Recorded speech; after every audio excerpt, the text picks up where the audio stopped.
Wait for it. Wait for it. And we're live. Hey, all you crazy sci-fi and fantasy fans. It's time for your daily dose of shenanigans over here at the Blasters and Blades podcast. Just a couple of nerdy veterans geeking out over our science fiction passions and fantastical fantasies. A place where magic is king, the sky is the limit, and space is the place. We are the podcast that puts the fun in dysfunction. And without further ado, we're going to prove that to you tonight as we get this gaggle of folks together to get nerdy about G.I. Joe comic books. So I have the nerdiest of nerds when it comes to all things comics and pictorial. So I think I have the perfect panel for this. But before we do that, I'm going to let all of our guests introduce themselves to our listeners and viewers. We're going to start in sort of clock order because I can tell time the old-fashioned way. Kids these days can't.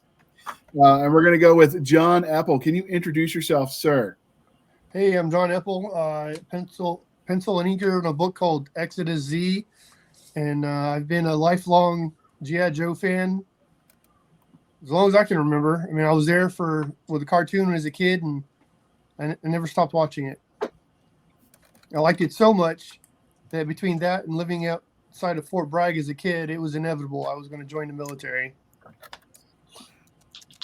Okay.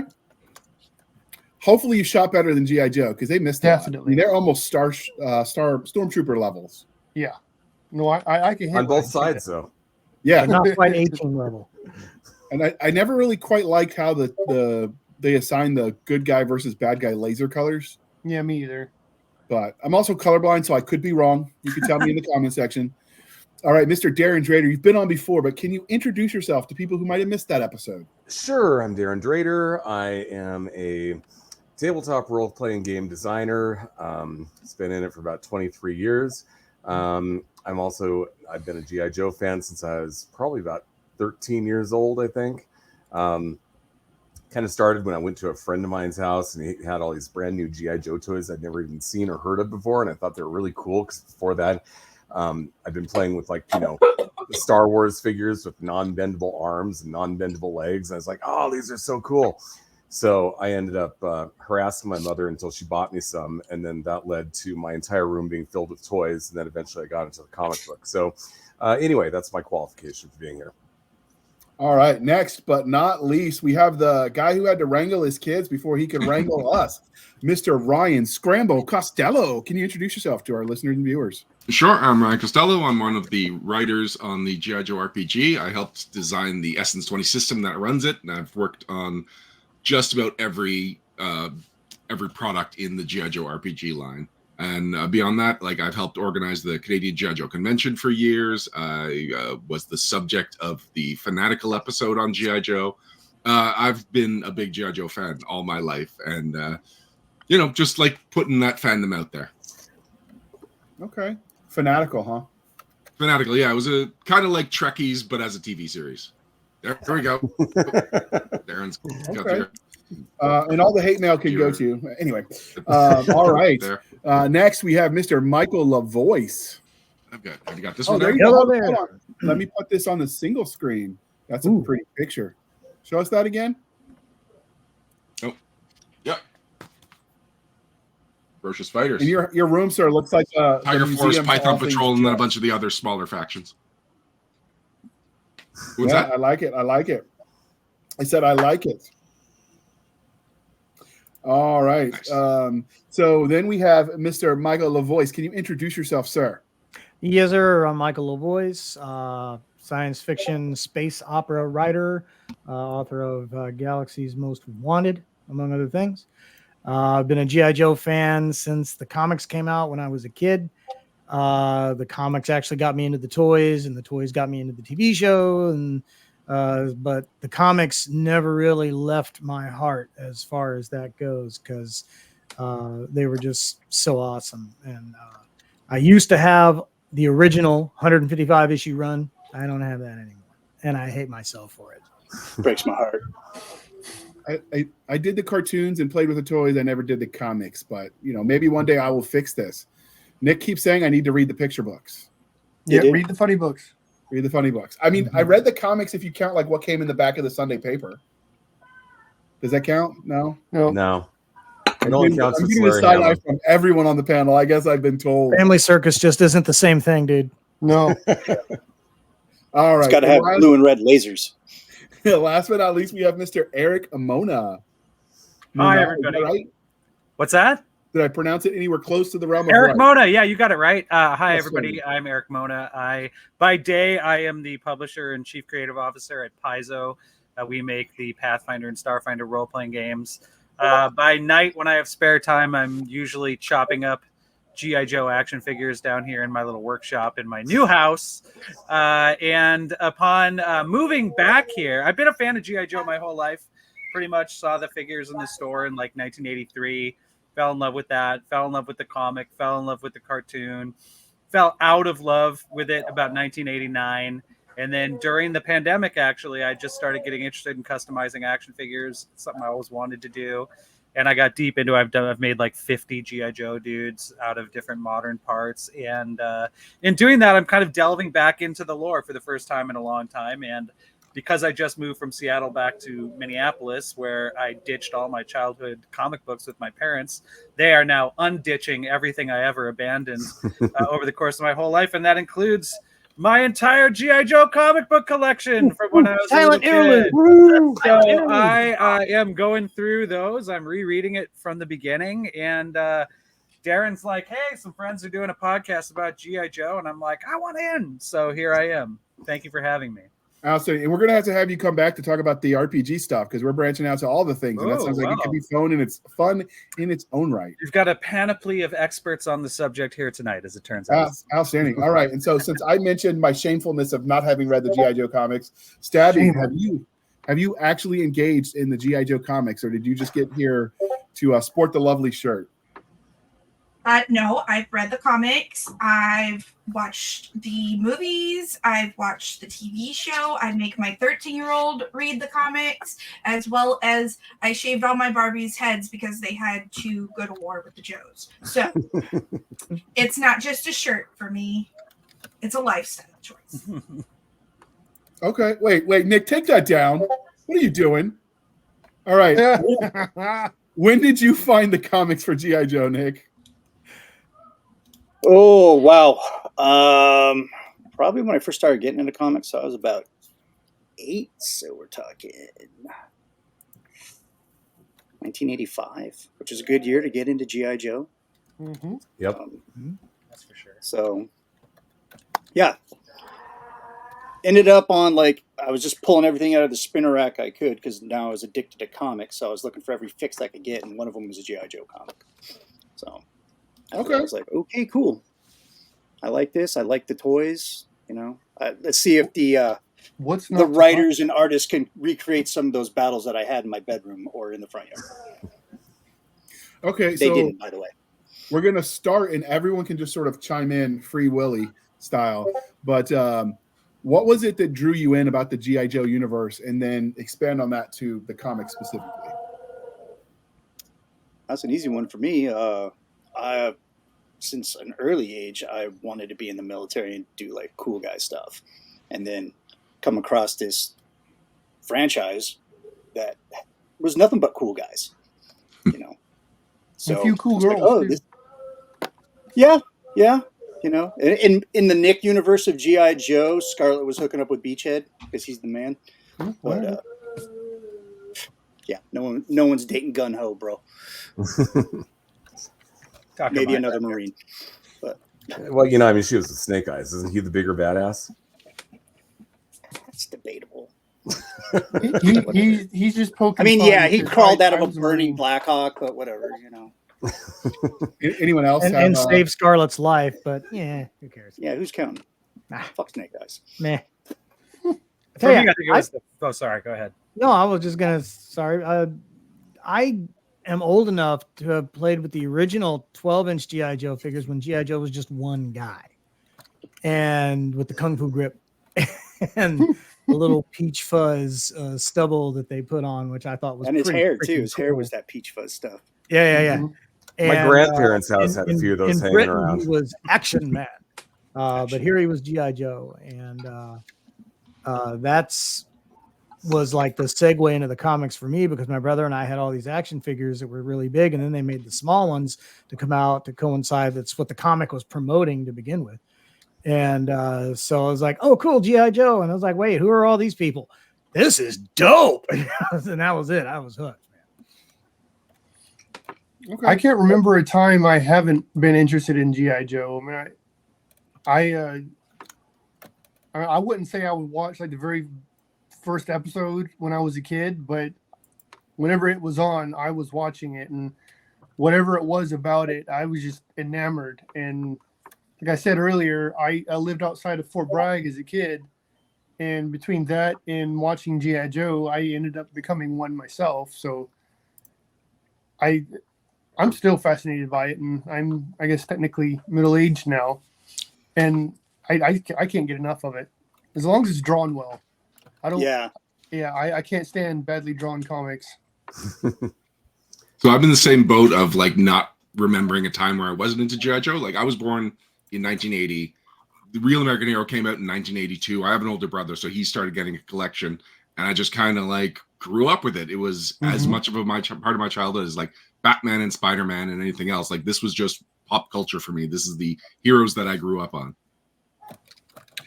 For me, the lineage is really easy. Like I was probably 5 years old when someone gave me the Firefighter Fisher-Price Adventure Person and sort of changed the trajectory of my entire life. And then very shortly after Star Wars came out and the Star Wars figures, I was obsessed with those, and they were very similar articulation. Then somehow in the mix, these weird things called Micronauts worked their way in, and they were much more dynamic and posable, but they were also really shrimpy and didn't quite work. And that was my first like thing where I was going to be a scale fascist for my action figures. So the Micronauts were out, but inspiring. And then along comes these like articulated G.I. Joes. And I think so 1983, I would have been 8 years old. And I think even then the idea of something that was a little more realistic was really starting to appeal to me. And so I liked that element of it. I never really followed it through to an actual military career, but I think in another way it was very inspirational because I played, with so many of these toys my whole life. And then I think I was like, how do I make that imagination element sort of what I do for my life? And so now I publish role-playing games.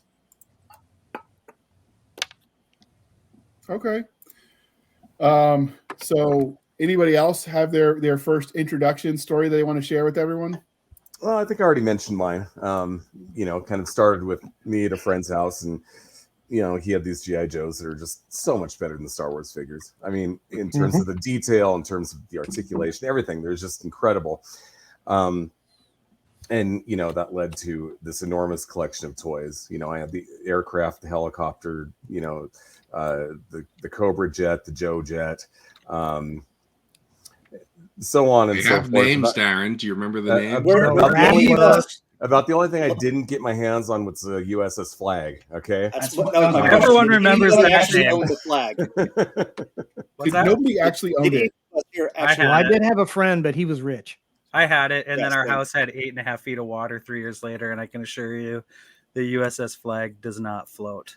Oh, why did you had it break for our this hearts, brief shining moment in time?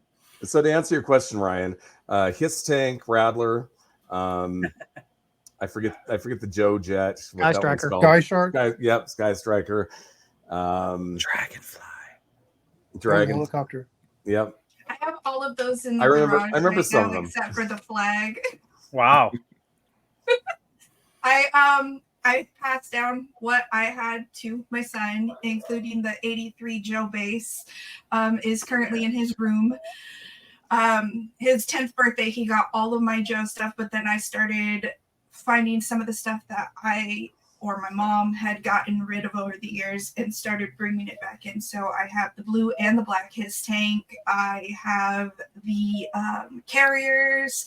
I have the rocket launchers. We have the ones that, oh man, I can't remember what they are. The ones that the water moccasins ride on. The lamprey? Yeah, they're all down in the garage just collecting dust right now because our house is kind of tiny. I'm a sucker for the vehicles more than like having the figures. I still have a bunch of the figures, don't get me wrong, like a ridiculous amount of the figures, but I like having the vehicles because they're so hard to find.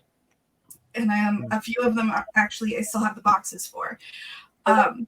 And everybody's like, "Oh, Marissa, do you know how much money you could get?" I'm like, "Yeah, but then I don't have it anymore." Mm. But Well, go ahead, Tier. No, finish what you're saying. Oh, I was gonna say, I have 6 brothers, so being into Barbies wasn't the cool thing to be into. Despite my mom and my grandmother trying to force me to be as girly as possible, I really wasn't. And Joes were just more fun. They were more fun to play with than, Barbie and Ken. So every time they bought me a Barbie, they'd catch me in the playroom cutting her hair off because she needs a buzz cut because she's got to go to war. It's Okay. just how it is. So I realized we didn't do the religion question to our 2 new guests. So we're going to start with What? Ryan and Eric. Yeah. You're going to answer. We've got Star Wars, Star Trek, or Firefly. Ryan first. I own much more Star Wars merchandise, but I've probably enjoyed more Star Trek, and for longer periods of my life. So I'm going to say Star Trek. Acceptable answer. What about you, Eric? Well, Star Wars, Star Trek, or Firefly? With no hesitation, Star Trek. Not even a contest. It's on an entire different level. Star Wars once ascended much higher than that, but the bloom is off the rose for me. But Star Trek, love it. But also, if I'm allowed to interject my own, I prefer the television miniseries V from the 80s. Wow. That's what I want to go with. That's my actual science fiction jam. Nice substitution. V. Yes. So I'm just going to dangle that over my mouth like a gerbil, chew it down, and enjoy my meal. I don't remember much chewing. I just remember it going. A lot of swallowing. It's fair. Yeah. It's more of a swallow. Yeah. Yes. God bless Okay. Diana. Yeah. That was not the direction I thought that answer would go, but we'll move on. That was not on today's bingo card at That all. was not on today's bingo card. And because we are polytheistic here at the Blasters and Blades podcast, we have Game of Thrones, Wheel of Time, or Chronicles of Narnia. And that would be you, Ryan, first. Yeah. Chronicles of Narnia is the only one of those 3 that I've really connected to. I know I'm not much of a reader of fantasy, which is weird because I was big into fantasy role-playing games. But yeah, no, of the 3, Chronicles of Narnia, and just by default, really.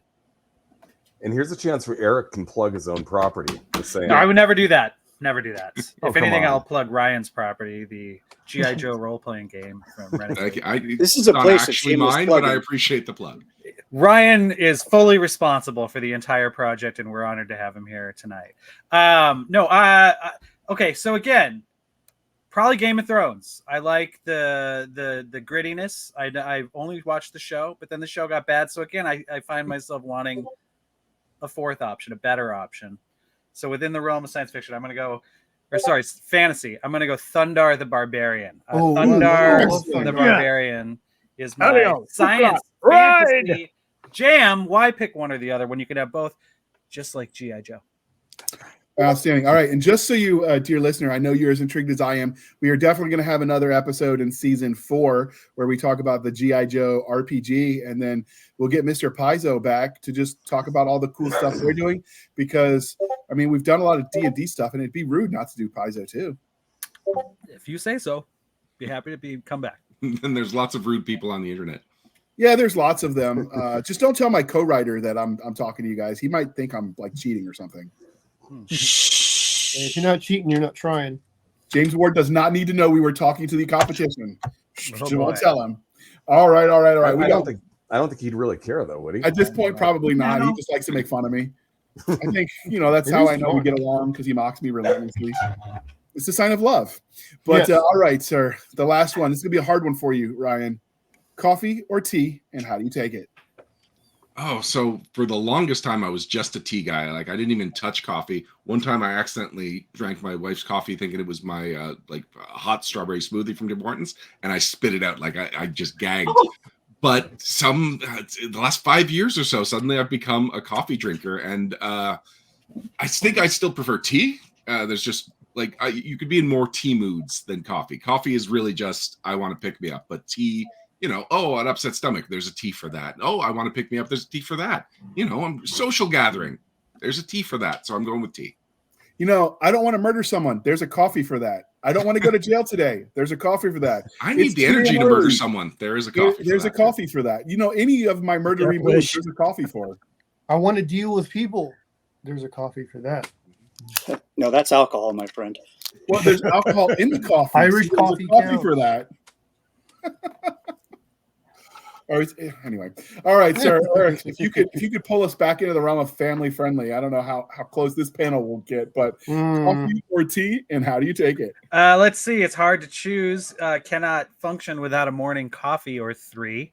And yet there's nothing more soothing than a fine cup of oolong or Coffee, jasmine tea.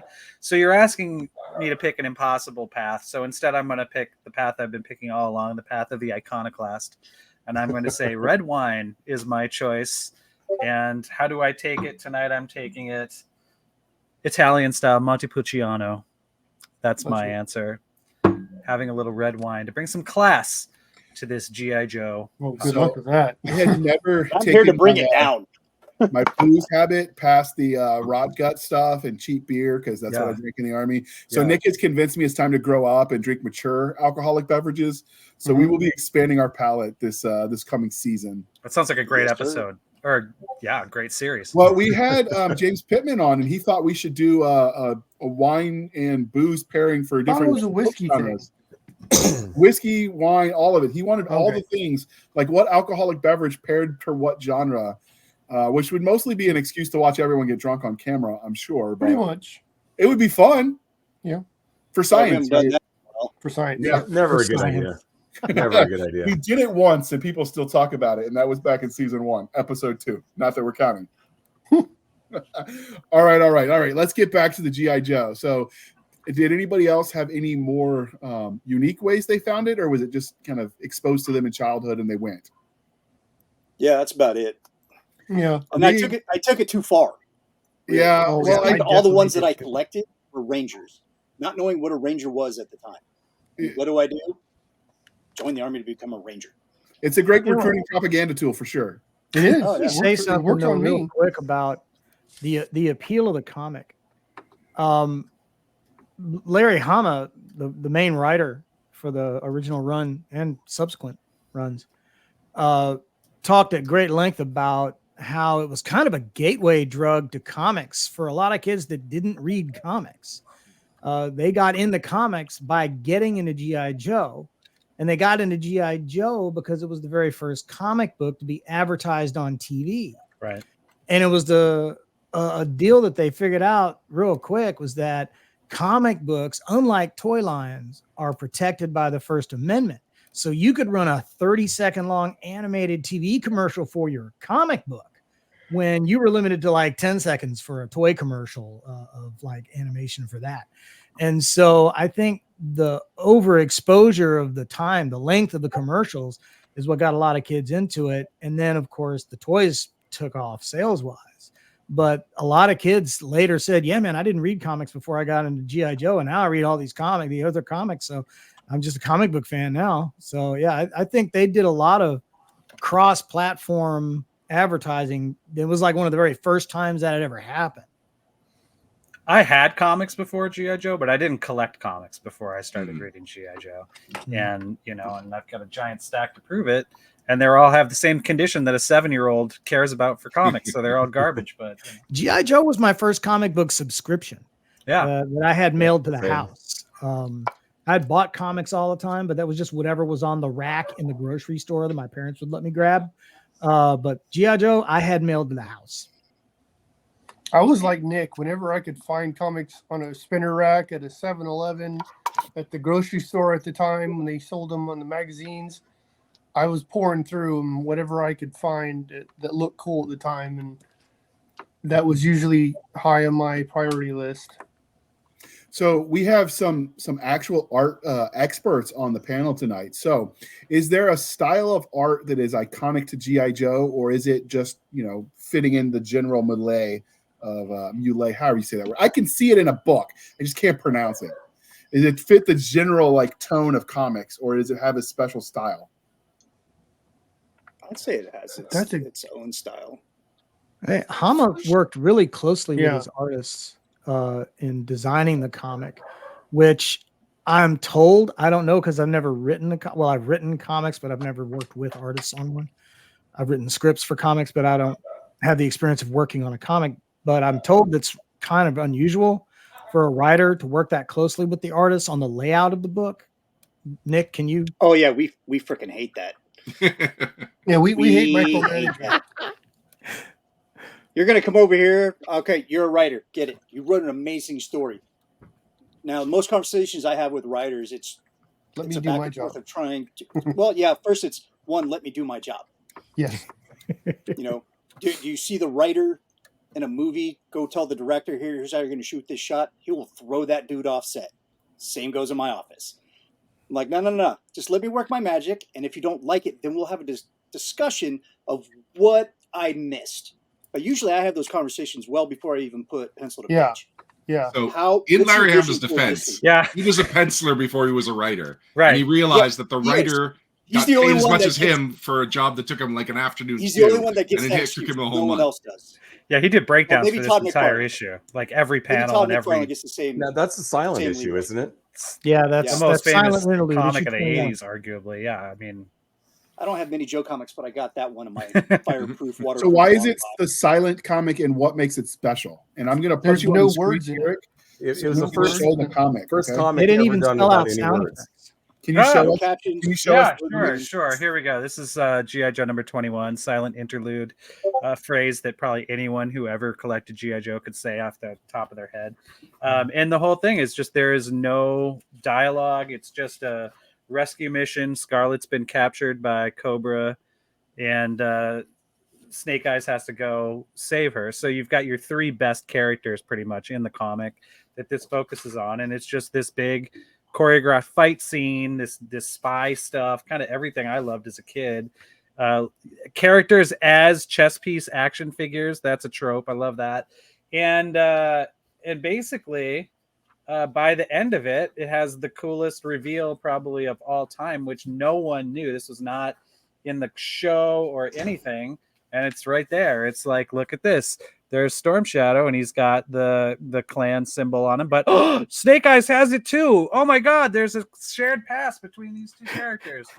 We did not know that up to that point, and that was It still as a gives me kid chills, reading dude. it as it was coming out. That was mind blowing, and that changed every. I mean, that's probably many people's favorite comic of their childhood. Oh yeah. That's what I liked about those comics, is that they didn't talk down to you as a kid with those comics. They made an engaging story. It's still entertaining now, but a lot of the comics at the time, you could tell they were specifically written for little kids. For G.I. Joe, it was always like they wanted to tell a good story. And John would agree with me. That's probably one of the hardest types of comics to draw. Because our job is to be able to tell a story visually, and any comic book artist worth his salt is going to be able to tell that tale visually without one caption, without anything. That's how you know you're good at your job. Mm-hmm. So, but even as a writer, you have to be very specific. Well, see, that's a slippery slope, because if you get too specific, and then words are hard, Marine. They are. You better stand at parade rest. You stand at attention. I outrank you. Well, wait. The Marine artist, do you have the temptation to eat your colored pencils and your crowns? Dick. I couldn't let that. John is using the training dick acronym. Sorry, I gave away the punchline. The training acronym, eat a dick. Because every time I tried to ask him what he's doing, he just told me to eat a dick. And it starts with an I for some reason. Marines. No. He's talking about his friend Richard. They used to go to school together, people. This is still family friendly. I'm going to pull this back from the edge. Richard Cranium. Yeah, I've met him. He's a great guy. My cousin Richard. Does anybody know the story behind the creation of the silent episode? Was that something they intended to be groundbreaking? What's the story on that? I want to see Ryan and Michael arm wrestle for the first chance to explain. Ryan, you take this one. All right, so the comic was running late, and Larry Hama, in addition to being a penciler and an author, was also an editor, and so he was not going to let a comic go late. And so, if I remember, was there the original pages were lost in the post? Michael, do you remember that? Or was it Yeah, just there was a screw up by the post office, and the original pages were gone. He couldn't remember the dialogue, so thus the word-free issue was born. Basically, I still want to tell the same story, but no way I'm creating this dialogue again. We'll just do it visually. What a Yeah, legend. exactly. We don't have time to do the penciling, or sorry, the lettering either. And so, like, to get this done on time, we will just take words. We will take all the dialogue out. Went to print, and a legend was born. And to be honest, I don't think it would have worked. It wouldn't be as impactful if it had captions. Right, exactly. That issue, by the way, is number 44 on Wizard's list of the 100 best single issues since you were born. So yeah, if you were born in the 40s. 59, not too far away from that. Well, then it moves down to like top 10. I think that's probably the most popular issue of G.I. Joe as well. Oh, for sure. Yeah, I think so. I mean, my favorite, that's my top number one favorite of all time. Issue 6 and 7. I remember things a little differently. Ooh, little differently. I mean, and I'm not saying you're wrong. I'm just saying that, me and my friends at the time, it was actually, that was cool, but the Snake Eyes origin was a much bigger deal. Serpentor being created was. But Serpentor was on the TV show first. He didn't show up in the comics until much later. Yeah. I never watched the TV show. I thought it was lame. Shame. I did too. Larry Hama thought Serpentor was lame, so you guys are on similar. Well, yeah, that's probably why he killed him off so quick. Yeah, that was one of my favorite panels in the whole show. But does anybody remember issue number 86 though? You got to show me a cover. Don't flip through them, Mona. I see you over there. He's all prepped and ready. He's like, I got all my issues right here, dog. Which one was 86? Jog my memory a little bit.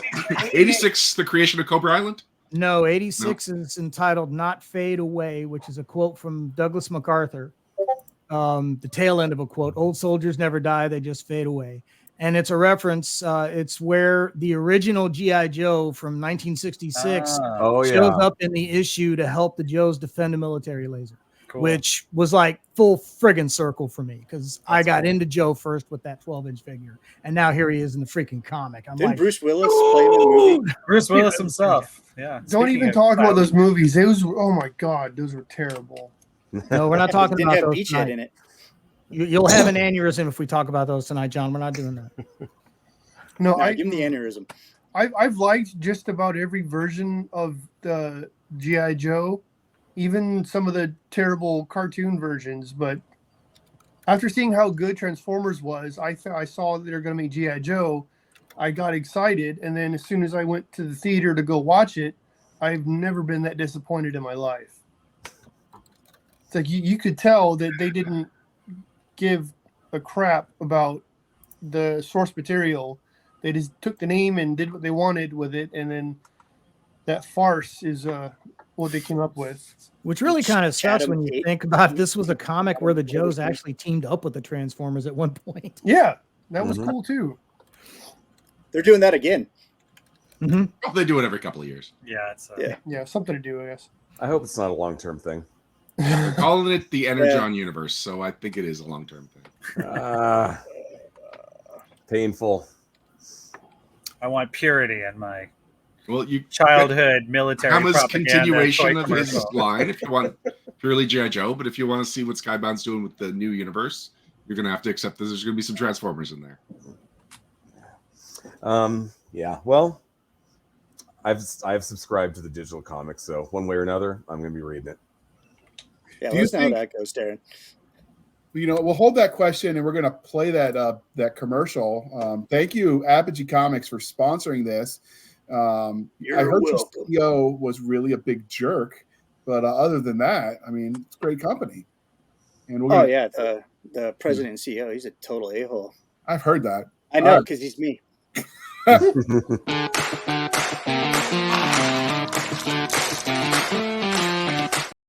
One, I blame Nick. It's his fault, even though I hit the button. Dude, that was my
we really need to get him to do that voiceover for that. So those of you that listened at home and you just heard music, we really are sorry. But there was lots of pretty pictures from Nick's Comics.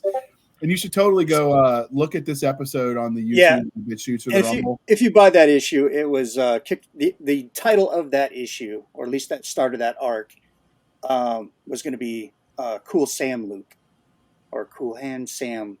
We were kicking around because I had this idea. I'm like, okay, human, alien, space prison, they're not liked. And I just got done watching Cool Hand Luke. So I was like, writer, make this. He's like, okay. I'm like, oh yeah, here's some money. Make that better. Okay. So when we list this episode, I will link to the interview we did with Nick specifically about this comic. And that way, if you have questions and you didn't watch that episode, you can go check it out. All right, Nick, let me throw you on the big screen. You could be the solo layout this time. Yay. Yay. So that's the episode. You can check it out. And we'll link to the episode where he talks all about it. But let's get back to the discussion of G.I. Joe comics. Do you think when they were creating these comics that they knew it would be a propaganda funnel into the U.S. military, the military-industrial complex? No. Their job was to sell toys. Yeah. Period. That was their job. That was the whole reason the comic was created to start with. Well, I think Larry Hamill was in the Marvel military. Okay. I think Larry Hamill was in Vietnam, so I think it had to at least cross his mind. Well, Hamill at the time, before Hasbro approached Marvel, he was working on a similar concept that was very Agents of S.H.I.E.L.D. oriented. I had the name of it written down. Fury Force. Somewhere. Huh? Fury Force. Yeah, Fury Force. That was right. it. It was Did going they to make be figures like out of that? Nick Fury was going to be name? involved kind of tangentially, but then he got tapped for the G.I. Joe project. He said, which was fine with him because he wasn't writing anything else at the time. And he might as well write that. And so it was Marvel that came up with the idea for Cobra to be a reoccurring enemy, because up until that point, Hasbro didn't even have an enemy in mind. They just had the original 13 Joes planned as action figures, and that was it. And they said, well, we got this idea for this reoccurring enemy called Cobra. They're a terrorist organization. It's like, oh, cool. We can make some cool toys based on that. And it was off and running. Very cynical, but maybe possibly true. The comic was oftentimes very much guided by the toys. I mean, every year they or- came out with a new toy line, they had to start a new storyline in the comic that featured those toys. Or did Whether the they were comics vehicles or inspire action the figures. toys? Was it the other way around? Which came first? The chicken or toys. the egg? It 100%. The toys are the source material. The Everything's toys, an cartoon, adaptation. and then the comics. Well, Larry Hama wrote most of the file cards as well, so there's this shared Right. lineage between all of the projects. But I mean, toys first for sure. Yeah. Like everything else is to sell toys. Like, But then Hasbro took those file cards of his and put them on the backs of the toys, and the sales guys would use those as selling points to the retail chains. And how many of us collected those stupid file cards? We would cut up the package. yeah. that Oh the yeah. action figure came in. I had a little box I could flip through, here's Stalker's real name is And Lorenzo. some of those sent out Yeah, the you didn't a throw wrong those message. away. Absolutely not. they Some of those also file cards. filled with all Horrible. kinds of real life military jargon and real life military bases, and that was a source of huge curiosity for me as a kid. All these weird acronyms in the sidebars of the comics and stuff. And I wonder, for you guys who actually then went into the military, was there an element, did that help stoke your interest in kind of the Oh, like I said, I was disappointed in a lot of those file cards when I revisited them later on in life. I'm like, here you had some of these guys that were like super badass ultra commandos. E2. Yeah. You were Yeah. a private asshole. No. And like most of these guys that I looked up to, they were no higher than a specialist. Right. Like It was all very Vietnam era Expo stuff. Mafia for life, baby. Yeah, I like Cam Shield. I like Dusty as a kid, and I'm like I don't think he ever got over E4. Yeah, he was the world's oldest corporal. Yeah, I know. Over What in the world, man? I liked what the role playing game actually had to say about rank. How their actual rank didn't necessarily match with their position within the Joes. Well, that's for sure. Yeah, that it's the specialist is put in charge regardless of rank, and that once you get into the Joes, you're no longer a rank. And that was mostly just to hand wave how inconsistent and nonsensical the ranks were, Duke especially is often portrayed as the leader, but he's a first sergeant. Like, Yeah, he's only an E7. yeah, No. it doesn't make any sense. I don't like. It feels like they got so much right, and yet those ranks were just all Maybe over the place. maybe as a mail away figure, Duke got a shittier writer to do the card. He didn't know what he was doing. So Hama received a lot of praise. Michael, hold on. Okay, so we're using terms that people who don't know G.I. Joe, who haven't seen the toys, might not know. When you say the card, for people that are coming at this is their exposure. What are you talking about? Okay, so Hold on.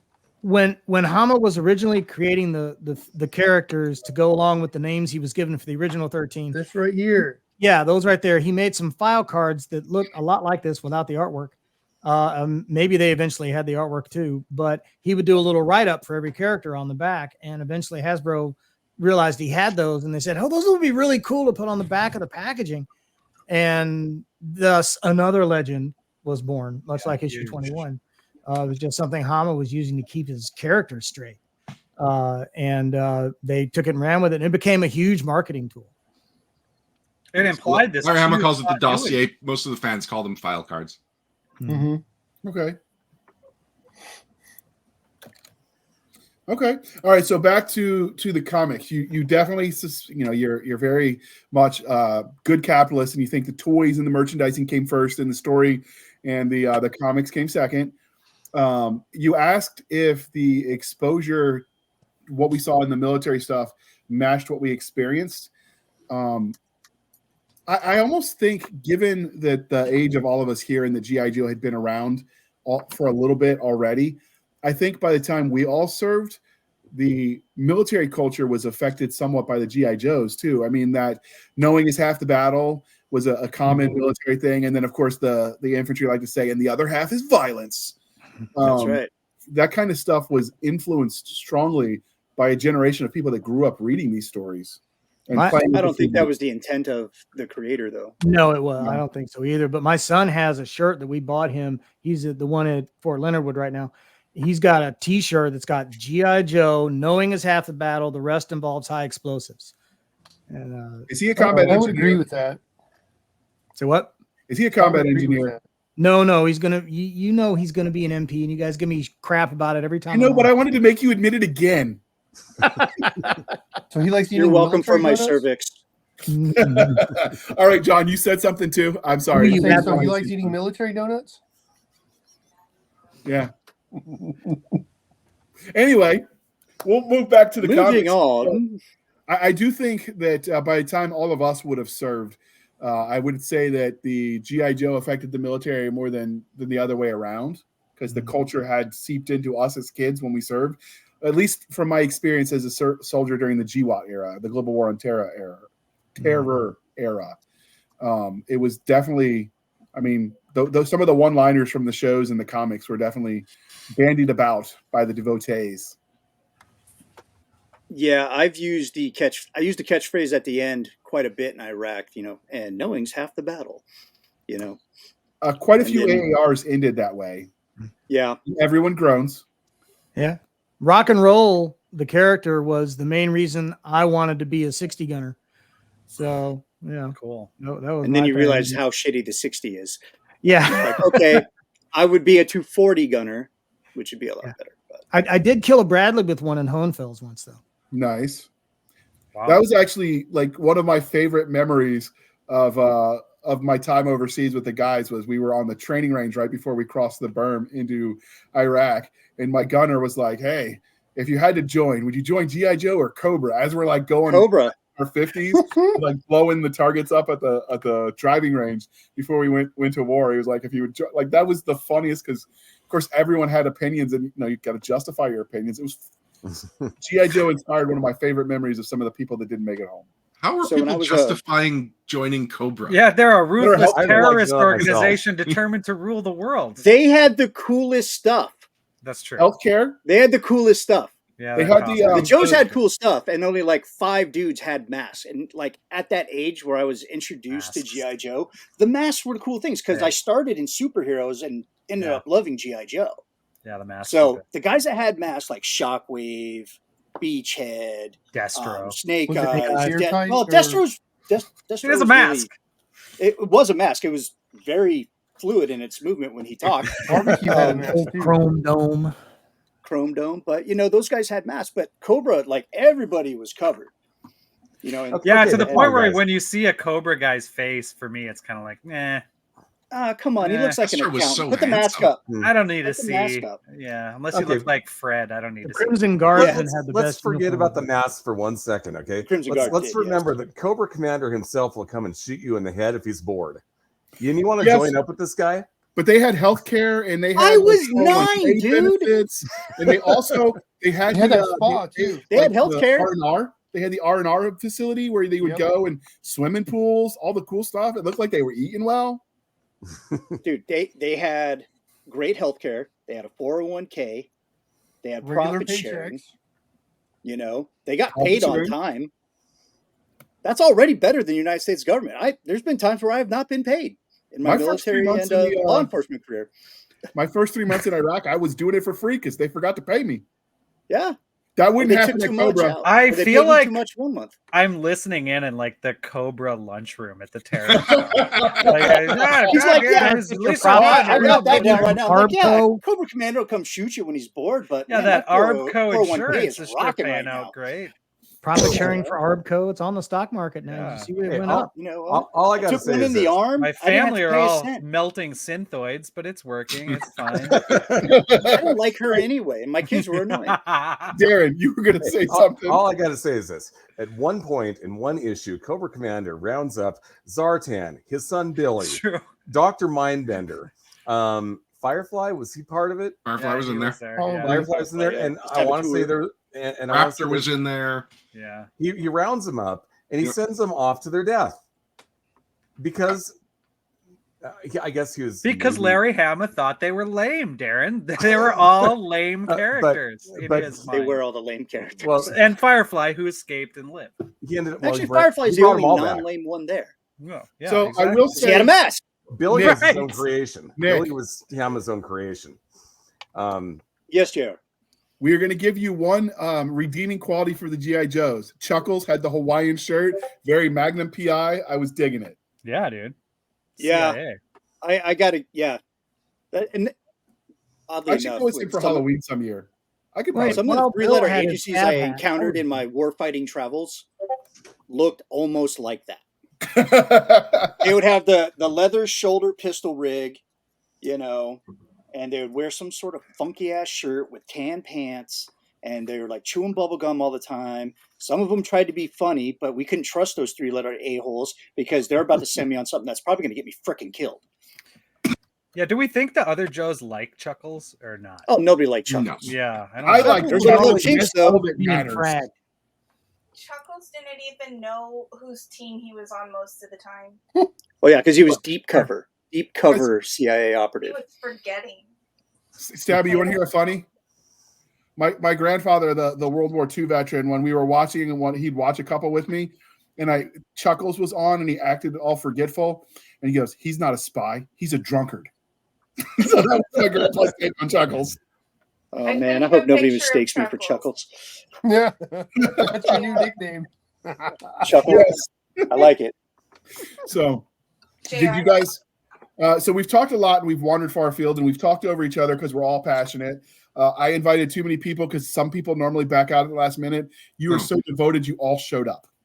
So with that being said, the next question that we have to consider, where do you think the lines of difference are between what showed in the cartoon and what showed in the comics, and which did you prefer? Comics. Okay, but Yeah, where are the comics. differences in the various characters in the storyline? Cartoon show was so gay. Oh god, little lasers and color-coded lasers, and I was just like, ah. Nobody died except Is for the it- is EAPs. Is it really right to criticize something as gay in a toy line where half the dudes have like necklines plunging down to their belly button? And Yeah, all but that the was dudes manly. walking Taco around meat showing? shirtless? This is That such was manly. I mean, that I'm was sorry, manly. but- And that Sergeant Right, Slaughter. that's manly. You're right. It's a fine line. Is all. I'm Sergeant saying. Slaughter was It's a man. fine It's line. the age. It's the age of Magnum PI. All right. That's So true. There's a lot more body every- hair. that was and the a lot epitome more- of manliness. Daisy male Dukes chest. and chest hair. It's one of my biggest aggravations about making custom GI Joes out of modern parts from like Marauder and these other companies is that the men, their shirts are always buttoned up so that they don't show enough chest. They can't have an authentic modern. So what you're custom. saying is you haven't made a gung ho action figure yet. No, actually, No. Gung Ho. Did you? Not Okay. to go on a tangent, but of the modern action figures, Gung Ho is one of like 10 that I think they actually nailed 100% perfect Mhm. for the 50th anniversary. So Yeah, why I would saw, you I saw take- one in Walmart the other day, and I was just like, that's actually pretty good. I couldn't So the- justify the $30 price tag, but it did look pretty cool. So I'm talking this is about the 50th anniversary, not the classified. Just to be clear, so Nick and I To be clear, I don't want to give anyone the wrong impression. when we announced that we were a veteran podcast and we did the hashtag veteran on our first episode, Sergeant Slaughter followed us and he still follows us. Nice.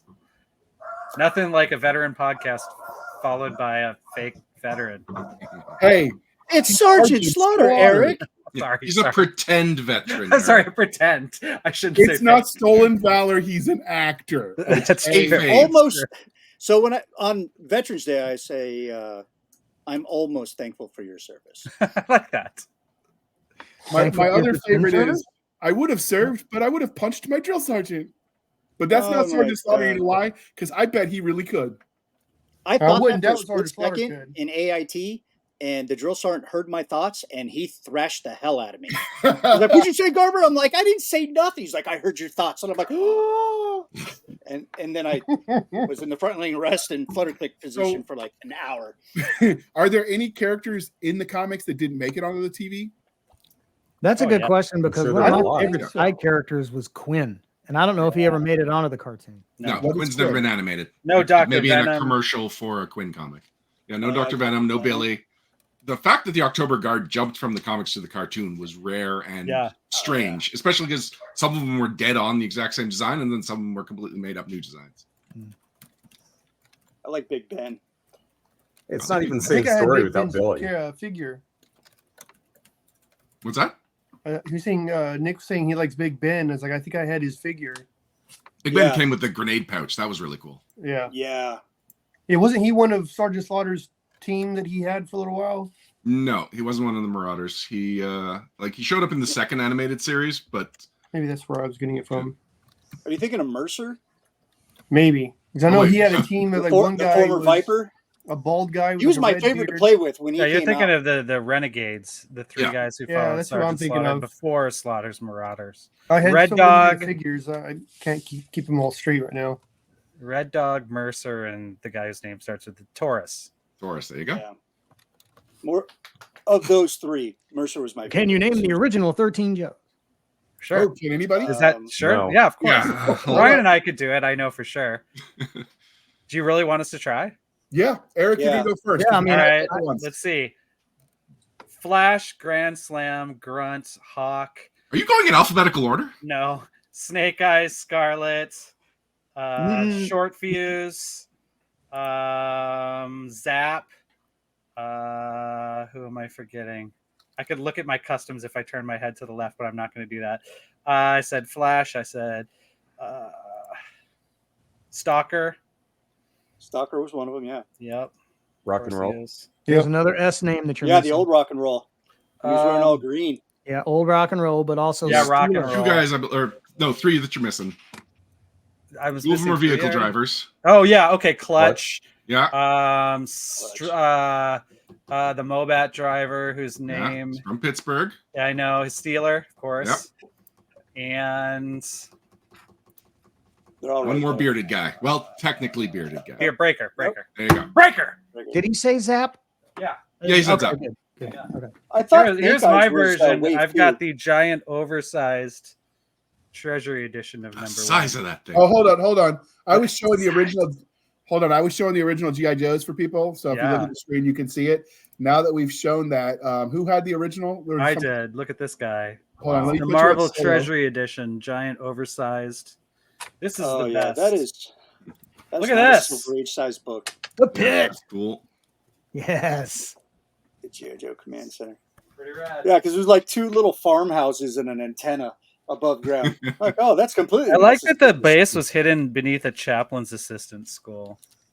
So you could always just go upstairs for some old time religion if you needed I don't it. know. Well, kind of the Yeah, motor- chaplain assistant is the only guy that can deal death on the battlefield connected to a chaplain, That's true. and they give 0 Fs. Like, we got into a firefight. We hid the chaplain because God, bring God to this, don't die. Put you in a Humvee, and then we got into a scrap, and this dude was an animal. You would have thought he was like JLG-20 classified Delta Force Navy SEAL DevGru Marine Raider. This guy was just and I'm like, calm down. You're one with the Lord, dude. You sinning right now, bro. You're sinning. They had to make a G.I. Joe figure of that guy. Oh, What would his I'll code try. name be? What's a Let's good make that code happen, name Nick. for a G.I. Joe chaplain's assistant? Padre. Acolyte.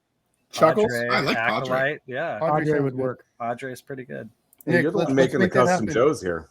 I know. You I want could to go make that do happen, it. John? You should. Yes, I got to find a head with do a that. tonsure. Nick and I are going to make that happen. Wait, did they ever make MASH action figures? Go steal a Father Mulcahy. I think they did Yeah. make MASH Yeah, I action think figures. Mego I know did. they did. Yeah, What it? NECA? yeah, like NECA made them. yeah, NECA. Mecco. NECA makes everything, though. I'm sure there's a Nick Garber sitting on his couch figure. No, I mean vintage. There was, I think, vintage. Yeah, I think MASH Mego action did when they were figures. just getting any license they Yeah, could. Mego. Yeah, that's it. You guys Man, want those to do guys are MASH? I'm crazy like, with can I get stuff. Hawkeye? I want How about Hawkeye. Klinger? Oh, Well, I Klinger can't comes with imagine all what the his Barbie figure would look outfits. like. if I Stabby had those away. two figures, I would have Hawkeye holding Klinger like Like he's carrying her over the. he's carrying around with like the a loving look threshold. between them. I think Yeah. it's a good way to It's like- go. Yeah, let's do that. It's 2023. Anything's possible. Snake Eyes can do drag, so can Klinger. No, Snake Eyes was dressed like Boy George. That's Oh, not that's technically right. Well, I drag. mean, it's pretty close. It's still drag. It's androgynous. Drag and adjacent. Yeah. It's drag adjacent. It's more androgynous, more 80s pop star, but whatever. We won't split hairs here. Even the dog's Yeah, getting into he this put one. on makeup and he rocked that shit. Mm-hmm. Okay. So I know some of you have worked in the G.I. Joe property, but so you don't get to answer this one. But for everyone else who hasn't, if they offered you a chance to write the script or draw a G.I. Joe comic book, would you take it? In a New York 100% section. yes. Stupid question. Slap yourself, JR. That is a dumb question amongst writers and artists. Hell yeah, we want a chance at that. Of course. We want a shot at the title, boys. Of We want a course. shot at the title. I was actually working on a story when it was in the Kindle Shared Worlds for G.I. Joe. Oh, nice. Yep. They ended That the was a program, weird those time. jerks. Is Too bad that they is shut that that down. is the drawbridge to that fully closed at this point? Is that Yeah, Kindle I Worlds think even the exists? G.I. Joe license is done, and I think the whole Kindle The whole Worlds thing thing is is done. That What a Kindle Worlds weird are not moment good. in time. Yeah. Kindle World's been done for quite a while. Okay. Yeah. I just Who turned it owns the into a license short now? story in a generic world and sold it. Nice. Who holds a I like that license idea for so comic? much. Is it I've been back at wanting to try to IDW? do my own version of G.I. Joe with my comics. Really? Okay. Yeah. I haven't gotten far with the idea yet, but I want to. So would you keep it as campy as it was originally, or would you turn the G.I. Joe concept into something grittier? I would give children nightmares. I love it. I would find a happy medium between nightmares and then I don't do camp. Well, so it I would- only say that because I would use my own experiences in combat yeah. as the stories, and shit, as a grown man going through it, I was pretty freaking scared. So I can only imagine a child in that same situation going, "Why am I reading this? You know, I'm getting PTSD, and that's not my intent." I mean, I'm sorry, you all think would draw on children my still read experience comic as well books? and Yeah, that's cute. build I know off they of do. that. Mine does. But yeah, I old think- ones, G.I. maybe. Joe's. Not like they used to. The I'll give you children of that. comic book readers read comic books. Yeah, because it's the easiest. I taught my kids how to read using comic books. Me too. You know, that's the easiest way because there's more. What they say? There's I usually Context because clues? they were interested. higher words in comic books and children's comic books than there are in actually children's books. I So- went at it from an interest perspective. They were interested in what Spider-Man or Aquaman or whoever was doing, so that's how I used. Really, Aquaman Whatever came to mind. Not Aquaman. talks to fish. It Trying was to a be comic nice. book or whatever. I'm kidding, John. I love Aquaman. But either way, I use comic books as a way to help teach my kids how to read because they were interested in whatever superhero was in it. They use that as a way to get a gateway into getting them to read more was by making it interesting for them. That's awesome. I'm a big proponent of that. Hey, so I'd actually answer no to that question. I would not want to write for the comic because I don't think I could do any better than Larry Hama is doing. If somebody were to offer me, hint, hint, something on the RPG, I would spring for that in a New York minute. What about Sergeant Rock? Do you think you could write a good Sergeant Rock?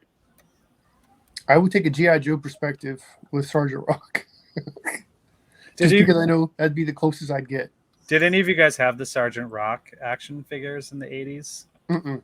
They were I did kind not. of like I had the comics. a half step between Kenner 5-point of articulation and a Real American Hero. They were okay. They had like Like only the bendable knee? knees, but not bendable arm. Like they were not. That's what I was about to ask. I'm like, did they just have the bendable knees and maybe they could turn Yeah. a little? Yeah, turning is asking a lot. They could turn their heads. And That's there a was big like ass. 5 molds, stretched across like 11 characters. I Sort take of it like it the didn't do first well. G.I. Joes, actually. So as he answers, I'm going to throw up not throw up. I am going to put the picture of Chuckles up for those of you who don't know. There you Yeah. go. Oh, There's I the know. guy. There he is. Big He ass looks like he machete could- strapped to his leg. Yeah, he could like he You're could be doing in the jungle Navy. warfare in that outfit. How did he go undercover? The with that whole shit? like first 6 years of G.I. Joe is so Vietnam focused. Just with Well, that's And why they- I frame think of it was mind. because Larry Hamill was in Yeah. Vietnam. Yeah. Well, Well, and Chuckles Rambo does still look a like little that bit- was what people Rambo, were perceiving Chuck as Norris war in popular mission. culture. What was the Braddock mission? What was Miss- missing in action? Missing in Missing in action. Action, yeah. The Chuck It still Norris, holds up, sort of. sort of. It's got James Sort of. Wan. Second one does. Okay. So you said no. What about you, LaVoice? If someone offered you a chance to write a script for a G.I. Joe comic, are you taking it? Oh yeah, absolutely. I used to do my own adventures with all my action figures all the time anyway. Oh, So yeah. that was just another segue into wanting to be a writer when I grew up. I was like, oh dude, I could write comics better than they can. Every kid, thinks that at some point.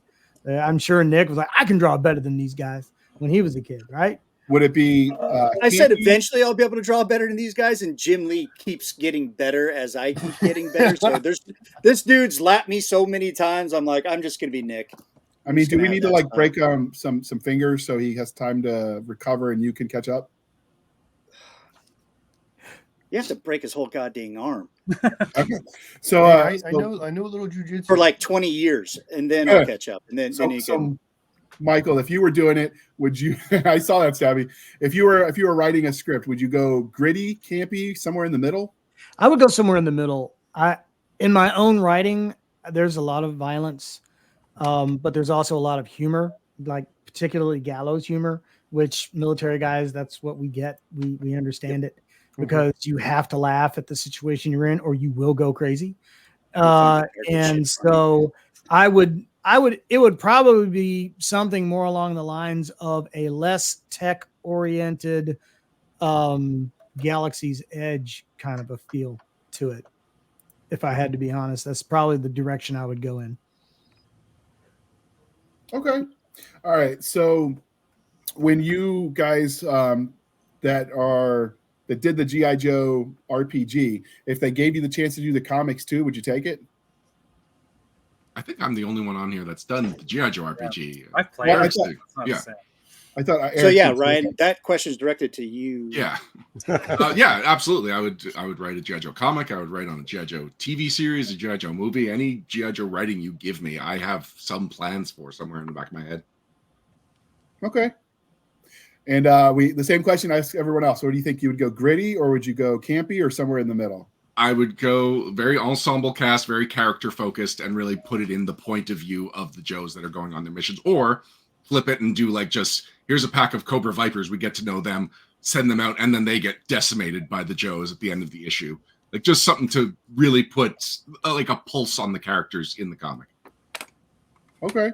And since I thought you had done the RPG, I didn't ask you at first. But Eric, would you do that? Would you do the comic? And would it Oh be yeah, of course. gritty or campy or in between?